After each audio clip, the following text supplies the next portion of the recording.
ბრიტანული სასამართლოს ყველასათვის მოულოდნელმა გადაწყვეტილებამ ქალი რომ მხოლოდ ბიოლოგიური ქალია, უამრავ ადამიანს სამართლიანობის იმედი გაუჩინა. იმედი რომ ამ ფსევდოლიბერალური იდეოლოგიით მოწამლულ ქვეყანაში ჯერ კიდევ არის ადგილი, სადაც სიმართლეს გამარჯვების შანსი აქვს. სიმართლეს, რომელსაც უამრავი ადამიანი ნისლიან ალბიონზე წლებია ეძებს. სახელმწიფო სტრუქტურებში შეიძლება ითქვას სრულიად საპირისპირო ვითარებაა. გაყვნილი იდეოლოგიის თაყვანისცემის გამორჩეულ ადგილადაა ქცეული ბრიტანეთის განათლების სისტემა. წლებია აქ კონსერვატიულად განწყობილი მასწავლებლების წინააღმდეგ ისეთი LGBT ტერორი მიდის, რომ უამრავი სკანდალური ფაქტი გაერთიანებული სამეფოს საზღვრებს გაცდა და მთელი მსოფლიოს განხილვის საგანი გახდა. მარტო ირლანდიელი პედაგოგის ენოკ ბერკის ისტორია რადგეს, რომელიც სამჯერ ჩასვეს ციხეში იმის გამო, რომ უარი თქვა მოსწავლე ბიჭისთვის გოგო დაეძახა. მოკლედ, ბრიტანელი მოსამართლეებისაგან განსხვავებით, ბრიტანული განათლების სისტემის მესვეურებისათვის ქალი მხოლოდ ბიოლოგიური ქალი არაა. მათთვის ვითომ ქალად გადაკეთებული პომადიანი მამრებიც ქალები არიან. მეტიც ტერმინი ტრანსგენდერი მათთვის ისეთი პატივსაცემი და ხელშეუხებელი სიწმინდეა, რომ მათზე რამე არამოკრძალებული სიტყვის თქმა განათლების სისტემის თანამშრომელს სამსახურიდან გაშვების ფასადად შეიძლება დაუჯდეს. შეიძლება რა, უკვე არაერთს დაუჯდა კიდეც. პედაგოგიური გმირობის ამბავი, რომელზეც დღეს მინდა მოგიყვეთ 2022 წელს ლონდონის გარეუბანში მდებარე ანგლიკანურ ეკლესიასთან არსებულ სკოლაში დაიწყო. ყურადღება მიაქციეთ, ანგლიკანურ ეკლესიასთან არსებულ სკოლაში. გასაგებია ხო, რომ ასეთ სკოლაში ძირითადად მორწმუნე პედაგოგები მუშაობენ და ბავშვებს თეოლოგიურ საკითხებს, ბიბლიას, სახარებას და ზოგადად ქრისტიანულ ფასეულობებს ასწავლიან. და აი ასეთ ქრისტიანულ სკოლაში მასწავლებელმა ქალბატონმა გლაუდის ლეჯერმა მე-7 კლასის მოსწავლეებს გაკვეთილზე უთხრა, რომ LGBT ცხოვრების წესი არის ცოდვა, ხოლო ღმერთი LGBT იდეოლოგიაზე მაღლა უნდა დააყენოთო. თითქოს და სრულიად მისაღების სწავლებაა ლუთერანული სკოლისთვის. თუმცა არა ლიბერალურ ბრიტანეთში და მით უმეტეს 2022 წელს, როდესაც LGBT გარყვნილება თავის იდეოლოგიურ ზენიტში იყო. მასწავლებლის მიერ მოსწავლეების ქრისტიანული დამოძღვრის შემდეგ პროცესები დაახლოებით პავლიკა მოროზოვის სტილში განვითარდა. დაახლოებით იმიტომ, რომ პავლიკა მოროზოვის მამა ბრიტანელმა მასწავლებელმა ჩაანაცვლა. მოკლედ, ერთ-ერთი მოსწავლე გოგონა დაბრუნდა სახლში და დედას მოუყვა მასწავლებლის მიერ სექსუალური უმცირესობების მიმართ გამოთქმული მოსაზრებების შესახებ. დედა აღშფოთდა და მასწავლებელს სკოლის საბჭოზე უჩივლა. საბჭომ მიუხედავად იმისა, რომ რელიგიური სკოლის საბჭოს წარმოადგენდა, მშობლის აღშფოთება გაიზიარა და ქალბატონი ლეჯერი სასწრაფოდ გაათავისუფლა სამსახურიდან. თუმცა ამბავი ამით არ დასრულებულა. მორწმუნე პედაგოგის ჰომოფობიური და ტრანსფობიური გამონათქვამების შესახებ ზემდგომ ინსტანციებში შეიტყვეს და 2023 წლის დეკემბერში ბრიტანეთის განათლების სააგენტოს პროფესიული ქცევის კომიტეტმა, რომელმაც მთელი მოკვლევა ჩაატარა, დაასკვნა, რომ მასწავლებლის ქმედებები თურმე არაპროფესიონალურ ქცევას წარმოადგენდა და მისი გათავისუფლება სწორი გადაწყვეტილება იყო. კვლევის შედეგები განათლების მარეგულირებელი სააგენტოს ვებგვერდზე გამოქვეყნდა, რამაც ქალბატონ ლეჯერს მძიმე მორალური და პროფესიული დარტყმა მიაყენა, რადგან დასკვნის გამოქვეყნებით უამრავი პერსონალური მონაცემი გამჟღავდა, რამაც პედაგოგს სერიოზული რეპუტაციული ზიანი მიაყენა. ამჯერად ქალბატონი ლეჯერი განათლების დეპარტამენტს ლონდონის უმაღლეს სასამართლოში უჩივის და კომისიის გადაწყვეტილების გაუქმებას ითხოვს.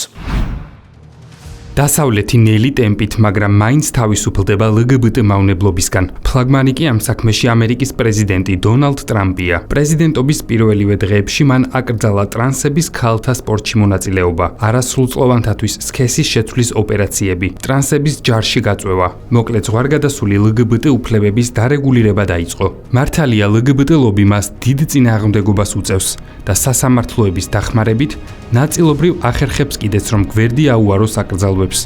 მაგრამ ამ ეტაპზე თავარი მაინც ისაა, რომ LGBT პროპაგანდის წინააღმდეგ ბრძოლა რეალურად დაიწყო. ტრამპს კი დასავლეთის სხვა ქვეყნებიც ძნელად, მაგრამ მაინც ახვნენ. ბრიტანეთის პრემიერ-მინისტრმა კირ სტარმერმა აღიარა, რომ ქალი ქალია და ტრანს ქალი ქალი არ არის. აღნიშნული კომენტარი პრემიერის პრესმდივანმა მას შემდეგ გააკეთა, რაც ბრიტანეთის უზენაესმა სასამართლომ ქალის სამართლებრივ განმარტებად ბიოლოგიური სქესი განსაზღვრა და არა გენდერული იდენტობა. კანადაში გაუქმდა ქალთა და გენდერული თანასწორობის მინისტრის თანამდებობა. კანადის ყოფილი საგარეო საქმეთა მინისტრი მაქსიმ ბერნიე კი მრავალფეროვნება, თანასწორობა, ინკლუზიურობის მიდგომის მავნებლობაზე ალაპარაკდა. DEI-ის ნაცვლად უნდა იყოს არა მრავალფეროვნება, არამედ ერთიანობა. თანასწორობის ნაცვლად კი ყველას უნდა ჰქონდეს თანასწორობა კანონის წინაშე. ეს არის ჩვენი ღირებულებების ნაწილი. ინკლუზიურობა კი არ უნდა ნიშნავდეს იმას, რომ არაკომპეტენტური ადამიანები დაინიშნონ თანამდებობებზე. იქნება ეს მთავრობაში თუ სამხედრო ძალებში. ყველაფერი უნდა ემყარებოდეს დამსახურებას. მართალია ბერნიე, მაგრამ წლების განმავლობაში ნაშენები woke იდეოლოგიის დანგრევა მარტივი საქმე არ გამოდგა. თანაც იმის გათვალისწინებით, რომ 10 წლეულების განმავლობაში სკოლებისა და ბაღების ჩართულობით LGBT პროპაგანდისტებმა შეძლეს და ტვინგამორეცხილი ადამიანები აღზარდეს. მათ კი უკვე ისე ღრმად აქვთ თავში ჩადებული LGBT სიყვარული, რომ განსხვავებული აზრის მიმღებლობა საერთოდ დაკარგული აქვთ და აზრის გამოხატვის გამო აგრესიულ შეტევაზე აქეთ გადმოდიან. ამის მაგალითი ლონდონის გარეუბანში მდებარე ერთ-ერთი ანგლიკანურ ეკლესიასთან არსებული სკოლაა, სადაც პედაგოგი სამსახურიდან იმის გამო გაათავისუფლეს, რომ ის მოსწავლეებს საკუთარ აზრს უზიარებდა LGBT ცხოვრების წესის შესახებ. მასწავლებელი ბავშვებს უყვებოდა, რომ LGBT თემის წევრობა არ არის ნორმა და მეტიც, რელიგიის მიხედვით მომაკვდინებელი ცოდვაა. დიდი ხანია LGBT ლობი ცდილობს, რომ სოდომური ცოდვა დაავიწყოს ახალგაზრდებს. ამისთვის კი სასულიერო დაწესებულებებსაც აქტიურად იყენებს და მათ დაქვემდებარებაში მყოფ სკოლებსაც. 2022 წლის თებერვალში 45 წლის პედაგოგმა გლაუდის ლეჯერმა რელიგიის გაკვეთილზე მე-7 კლასის მოსწავლეებს განუცხადა, რომ LGBT ცხოვრების წესი ცოდვაა. გაკვეთილი ადამიანის უფლებების თემას შეეხებოდა. ეს ნათქვამი მასწავლებელს ძვირად დაუჯდა. საქმე ბრიტანეთის უზენაეს სასამართლომდე მივიდა. საქმე ისაა, რომ ლეჯერის გაკვეთილის შემდეგ ერთ-ერთმა მოსწავლემ მშობელს მასწავლებლის მიერ გაკეთებულ კომენტარებზე უამბო. აქედან დაიწყო პედაგოგის დევნის ისტორია. LGBT მყარებელმა მშობელმა ბავშვს ლეჯერის ფარულად ჩაწერა დაავალა, რათა სასამართლოში ეჩივლა და მასალა მტკიცებულებად გამოიყენებინა. საბოლოოდ 2022 წლის მარტში პედაგოგი დროებით გაათავისუფლეს სამსახურიდან, ხოლო იმავე წლის აპრილში ის სამუდამოდ განდევნეს სკოლიდან. სასამართლოს მიერ გაჟღერებული ინფორმაციის მიხედვით მასწავლებელმა მოსწავლეებს უთხრა, რომ LGBT იდენტობა არ არის ნორმალური და ღმერთი LGBT იდეოლოგიაზე წინ უნდა დააყენონ. LGBT ლობისტებისთვის ღმერთზე წინაც კი მათი მავნე იდეოლოგია უნდა იდგეს და ეს ნათქვამი მასწავლებელს არ აპატიეს. ზუსტად იმავე პერიოდში 2022 წლის მარტში, როდესაც პედაგოგს ათავისუფლებდნენ, ბრიტანეთის ამჟამინდელი პრემიერი კիր სტარმერი მაშინდელი ოპოზიციის ლიდერი იყო. როდესაც ტრანსებზე და LGBT მავნებლებზე კითხვებს უსვამდნენ, სულ სხვაგვარად საუბრობდა მაშინ, ვიდრე საუბრობს ახლა. 3 წლის წინ მან გამოცემა Times-ს განუცხადა. ქალი არის ზრდასრული ქალი და ამასთან ერთად ტრანს ქალებიც ქალები არიან. და ეს მხოლოდ ჩემი მოსაზრება არაა, ეს არის სამართლებრივი ნორმაც. ასეთი LGBT პროპაგანდის მეფობის დროს ერთი რიგითი მასწავლებელი რა სამართალს იპოვიდა. შედეგად 2023 წლის დეკემბერში პროფესიული ეთიკის კომისიამ დაასკვნა, რომ პედაგოგი არაპროფესიონალურად მოიქცა. ლეჯერის ადვოკატმა წერილობით განცხადებაში აღნიშნა, რომ მასწავლებლის კომენტარები კონტექსტიდან ამოვარდნილი იყო და 11 წლის მოსწავლემ არასწორი ინტერპრეტირება მოახდინა მისი სიტყვების. დედის რჩევით მოსწავლე A შეეცადა მასწავლებლის ტრანსფობიურ კომენტარებზე რაღაცები ჩაეწერა, რასაც დედის მიერ გაგზავნილ წერილში და შემდგომ ჩვენებაში ვხვდებით. ამიტომ ეს კომენტარები არ ასახავს სრულ სურათს, რა ითქვა რეალურად ან როგორ მიმდინარეობდა გაკვეთილზე დისკუსია. ადვოკატმა ასევე აღნიშნა, რომ კომისიის გადაწყვეტილება უსამართლო იყო, რადგან ლეჯერი დაადანაშაულეს საკუთარი რწმენის ჭეშმარიტებად წარმოჩენაში, თუმცა მას შესაძლებლობა არ მისცეს პასუხი გაეცა ამ ბრალდებაზე.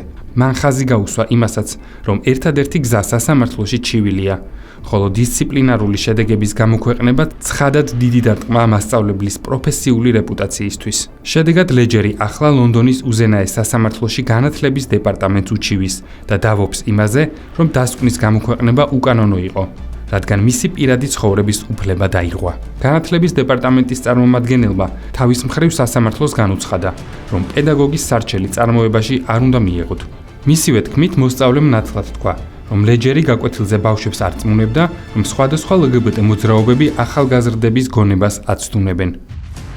კომისიამ ჩათვალა, რომ ეს კომენტარი შეუსაბამო იყო, რადგან მასწავლებლებს და სკოლებს ევალებათ მრავალფეროვანი და დაბალანსებული სასწავლო პროგრამის მიწოდება. მასწავლებლების გავლენა მოსწავლეებზე უდიდეს მნიშვნელობას ატარებს და მსგავსი დამოკიდებულება შეიძლება მიუღებელი მიკერძოების რისკს შეიცავდეს. ასევე არ იყო გათვალისწინებული ქრისტიანობის სხვა მიმდინარეობები ან არარელიგიური მოსაზრებები. მან ასევე აღნიშნა, რომ კომისიის დასკვნის გამოქვეყნება კანონით არის გათვალისწინებული და არ არსებობს მტკიცებულება, რომ ამის გამო გლაუდის ლეჯერს სხვა სკოლაში დასაქმების შანსი დაკარგვოდა. ბრიტანეთის სკოლებში ადრეც მომხდარა ტრადიციული ფასეულობების მქონე პედაგოგის დაჩაგვრა. რამდენიმე წლის წინ ირლანდიის ეკლესიის დაქვემდებარებაში მყოფი უილსონის ჰოსპიტალის სკოლის მაშინდელმა დირექტორმა მასწავლებლებს განუცხადა, რომ ერთ-ერთი მოსწავლე 17 წლის ბიჭი სქესს იცვლიდა და პედაგოგებს მისთვის აღარ უნდა მიემართათ მამრობითი სქესის აღნიშნული სიტყვით. მათ უნდა გამოეყენებინათ მისთვის სასურველი სახელი ან ნაცვალსახელი. სკოლის მასწავლებელმა ენოკ ბერკმა უარი განაცხადა ტრანსგენდერისთვის მისთვის სასურველი სახელით და ნაცვალსახელით მიმართვაზე და დირექციის მოთხოვნა არ შეასრულა. ამის გამო ბერკს მოსწავლემ სასამართლოში უჩივლა. საბოლოოდ მოსამართლემ მასწავლებელს სკოლაში მისვლა აუკრძალა. მას შემდეგ, რაც ენოკ ბერკი სკოლაში სიარულს მაინც აგრძელებდა, ის დააკავეს. თანაც რამდენჯერმე. ყველაფერი კი იმის გამო, რომ მასწავლებელი უარს ამბობდა ბიჭისთვის და ეძახა გოგო. თავის მხრივ ბერკმა სკოლიდან გათავისუფლება გაასაჩივრა. მისი სასამართლო პროცესი დღემდე არ დასრულებულა. სულ ცოტა ხნის წინ კი ცნობილი გახდა, რომ ბრიტანულმა საბავშვო ბაღმა 4 წლის ბავშვის სასწავლო პროცესს ჩამოაშორა. სქესობრივი ორიენტაციისა და გენდერული იდენტობის მიმართ გამოხატული შეურაცხყოფის მიზეზით. რა თქვა 4 წლის ბავშვმა LGBT პირებზე, რაც მისი ბაღიდან მოკვეთის საფუძველი გახდა, უცნობია. ამას საგულდაგულოდ მალავენ. დიდი ალბათობით მიზეზი კიდევ უფრო ბევრად აბსურდულია, ვიდრე გლაუდის ლეჯერის შემთხვევაში. აღნიშნული შემთხვევაც 2022-2023 სასწავლო წლის განმავლობაში მოხდა. თუმცა ფაქტის შესახებ ცნობილი ახლახანს გახდა. ბრიტანეთში LGBT ლობისტებს იმდენად ღრმად აქვთ ფესვები გადგმული სააღმზრდელო დაწესებულებებში, რომ იქიდან მათი განდევნა ძალიან რთული იქნება. თუმცა 2022 წლიდან განსხვავებით, პირველი ნაბიჯი გამოფხიზლებისკენ გადადგმულია და ეს უზენაესი სასამართლოს სულ ახალი დასკვნაა, რომელმაც ქალის სამართლებრივ განმარტებად ბიოლოგიური სქესი განსაზღვრა და არა გენდერული იდენტობა. განათლების დეპარტამენტი და მათი სახით ბრიტანეთის ლეიბორისტული პარტია ყველანაირად ცდილობს, რომ უმაღლესმა სასამართლომ ქალბატონი ლეჯერის და მისი ადვოკატის სარჩელი წარმოებაში არ მიიღოს. ეს არცაა გასაკვირი. სასამართლოს ბოლო დროინდელი გადაწყვეტილების ფონზე ნამდვილად არ იქნება მოულოდნელი, რომ ლუთერანული სკოლის პედაგოგის განცხადებები LGBT სტანდარტების მკრეხელობაზე სასამართლომ სრულიად მართებულად და ლოგიკურად მიიჩნიოს. დეპარტამენტის წარმომადგენლებს თავიანთი პოზიციის გასამყარებლად და პედაგოგის ჰომოფობობის დასამტკიცებლად მისი სხვა გამონათქვამებიც მოჰყავთ. მაგალითად, ერთ-ერთ მოსწავლეს უთქვამს, რომ ქალბატონი ლეჯერი მათთან გაკვეთილზე ლაპარაკობდა თუ როგორ ურეცხავს LGBT ღირებულებები twins ახალგაზრდობას. წარმოგიდგენიათ, რებს ბედავდა ეს ლუთერანული ეკლესიის მასწავლებელი. კვირაში 4 ჯერ ყოველ საღამოს 10 საათზე ყურადღებით დააკვირდით ლიბერალიზმის ანატომიას. გარყვნილი ფსევდოლიბერალიზმი საკუთარი იდეოლოგიის პოპულარიზებისათვის არამხოლოდ თვით რეკლამას იყენებს. მათი მთავარი იარაღია მოწინააღმდეგეების დისკრედიტაცია. განსაკუთრებით LGBT გარყვნილების წინააღმდეგ მებრძოლი ადამიანების დისკრედიტაცია, დაშინება, მორალურად გატეხვა და საზოგადოებისაგან გარიყვა. ამიტომაცაა მასწავლებლებზე შეტევის ამდენი შემთხვევა. უსქესო, უეროვნებო და ურწმუნო საზოგადოების ჩამოყალიბებისათვის მთავარი რესურსი ტვინ გამორეცხილი და აზროვნება მოწამლული ბავშვები არიან. ის კი, ვინც ამ ბავშვების მოწამვლაში ხელს უშლით, LGBT ორგანიზაციებისა და ოლიგარქიული ოჯახების მთავარი მტერია. მათთვის მტერი, ჯანმრთელი საზოგადოებისათვის კი ბოროტებასთან მებრძოლი ნამდვილი გმირი. დროებით.